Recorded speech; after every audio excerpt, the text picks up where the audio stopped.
Seven Changes Needed in Baltimore and Ferguson Right Now by Mark Thornton, an audio Mises Daily narrated by Robert Hale. I am regularly asked what can be done to solve the problem of urban blight in places like Detroit. The question is usually asked with exhausted desperation and a shrug, as if there are no possible answers. The cause of this blight is the root of the problem, and when ignited by police brutality, sets off riots in cities like Ferguson and Baltimore.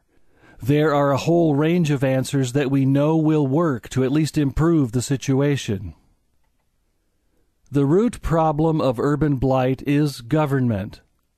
With this in mind, I want to focus on 7 areas that, if you eliminate government from the scene, will solve the problem, or at least reduce the scope of the problem.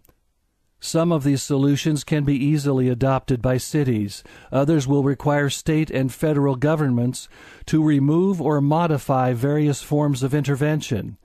Some aspects of urban blight, such as the deep-seated ideology of victimhood, are likely only to be solved, as with the problem of aging tenured professors, one funeral at a time. Number 1. Grant urban blight status to free communities from regulatory dead weight. What we need are more real jobs because gainfully employed people commit fewer crimes. The government creates all sorts of problems in labor markets other than the minimum wage law.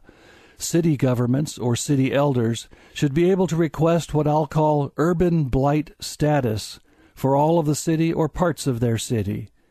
Such status will allow for the removal of the minimum wage law and all licensing requirements. It will further remove property taxes and sales taxes. This will immediately create a competitive advantage for labor contracts in the urban blight zone. Naturally, all of these measures are decidedly non-radical and would be considered first steps that should later be applied to the entire population nationwide. Number 2. Lower taxes. Any person living below the poverty line or some other relevant measure should be allowed to opt out of Social Security. This will immediately create a competitive advantage for urban workers, as employers would not have to pay their share of the Social Security taxes. Such measures are badly needed given the high rate of unemployment prevalent among the young in urban areas, with some areas experiencing unemployment rates of 30 to 40% for young black men since 2011. Number 3. Let young workers learn real skills. Also, students trapped in public schools will be able to opt out of the last 3 years of high school if they can maintain a job working at least 32 hours per week. Students will also be able to opt out of afternoon classes in grades 7 through 9 if they can pass a basic competency test and maintain a part-time job. Number 4.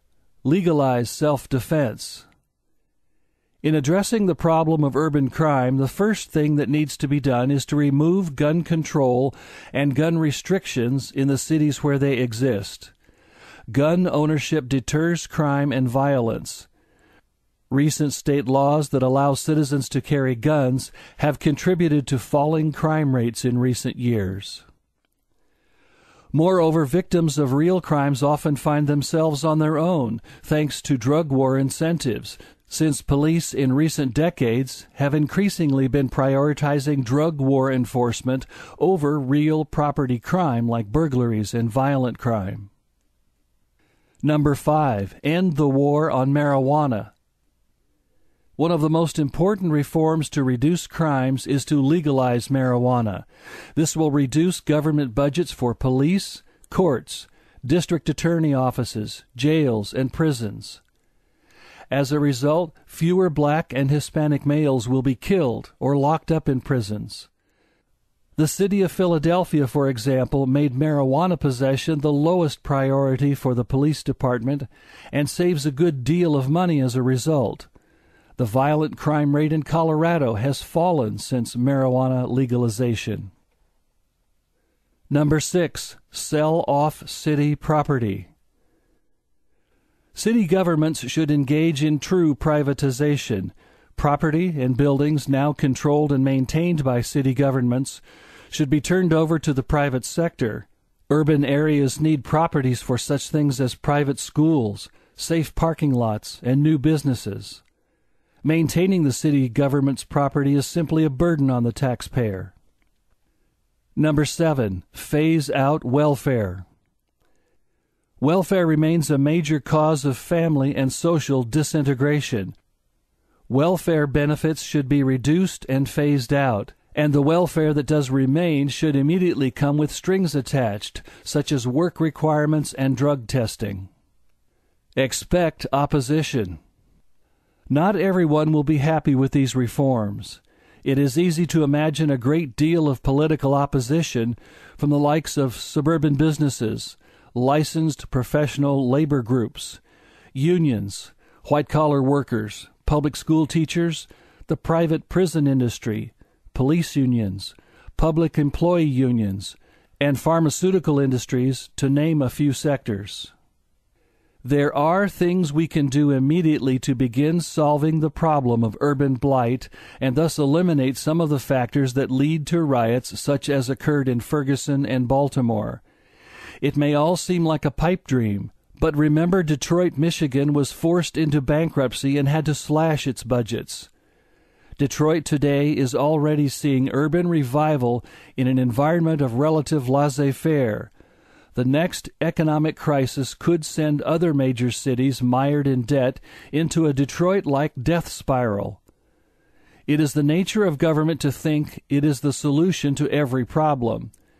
As Detroit found out, it is the removal of government restrictions and edicts that gave the city and its impoverished citizenry the opportunity to rise up and build a second life.